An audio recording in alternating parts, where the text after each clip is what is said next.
اللہ کے حبیب نے منع فرمایا، فرمایا کوئی اونچا اللہ اللہ نہ کرے، جب کوئی نماز پڑھ رہا ہو سو رہا ہو تو اس کے سامنے اونچا ذکر نہ کرو۔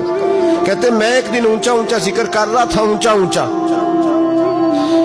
اونچا میں ذکر کر رہا تھا، کیونکہ عشق لگا سی کھیڈا کھیڈ دینوں تے مینوں کھیڈا بھول گئیاں، میں کجل پایا سی یار دے ویکھنے نوں، پھر او دی یاد وچ روندیاں ہی ڈل گئیاں، حیدر شاہ اس گلی کدے نہ رول دی، پر ہن تے رول گئیاں۔ کہتے میں اونچا ذکر کر رہا تھا تو حضرت عمر فاروق رضی اللہ تعالیٰ عنہ نے ڈانٹ دیا، فرمایا تجھے نہیں پتا حضور نے منع کیا؟ تو عمر نے ڈانٹا تو میں چھپ کے بیٹھ گیا کونے میں۔ حضور آئے نا نماز پڑھانے تو محبوب نے پتا کیا وہ عبداللہ کدھر ہے؟ کہتے میں کونے میں تھا، حضور نے فرمایا کیا ہوا؟ تو میں رو پڑا، میری عزت بڑی تھی نا مدینے میں، کبھی کسی نے کچھ نہیں کہا تھا۔ نبی کریم نے فرمایا کیا ہوا؟ عرض کی حضور کچھ نہیں۔ پھر بھی بتاؤ؟ کہتا میں رو پڑا، میں نے کہا یا رسول اللہ میری غلطی تھی تو سیدنا فاروق اعظم نے ڈانٹ دیا ہے۔ فرمایا ہوا کیا؟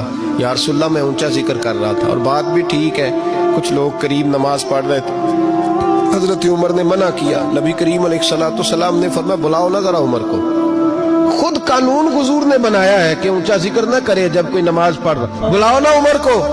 جناب عمر آئے تو حضور نے فرمایا عمر میرے عبداللہ کو کوئی نہ ڈانٹے، کسی ان پڑھ سے، کسی دیہاتی سے، کسی بھولے سے انداز دیکھے حضور کا، اسے کوئی نہ ڈانٹے۔ پھر حضور نے فرمایا تمہیں پتہ ہے یہ میرے لیے کتنی تکلیفیں برداشت کر کے آیا؟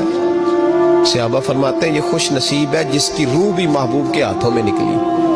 اور جب جنازہ اٹھا تو حضور کی داڑھی سے ہم نے آنسوں کے قطرے ٹپکتے دیکھے۔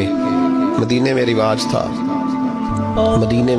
تھا کہ قبر میں قریبی عزیز اتارا کرتے تھے، پر ان کا تو مدینے میں رشتہ دار ہی کوئی نہیں تھا۔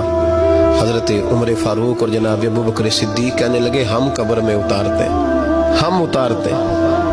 جب ان دونوں نے اٹھایا قبر میں گئے تو کہتے ہیں کمال دیکھو اللہ کے رسول ہم دونوں سے پہلے قبر میں اتر گئے، اور حضور نے یا البدایہ والنہایہ میں موجود ہے، کب مجھے دو میں قبر میں اتارتا ہوں۔ کہتے ہیں حضور نے تنے تنہا پکڑا، تنے تنہا قبر میں اتارا، پسے مردن فرشتوں نے جو تلاشی لی تو کیا نکلا؟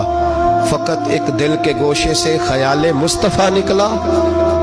نبی کریم علیہ السلام نے قبر میں رکھا اور ساتھ فرمایا اے اللہ میں آج شام تک اس سے راضی تھا، تو بھی اپنے کرم سے اس سے راضی ہو جا۔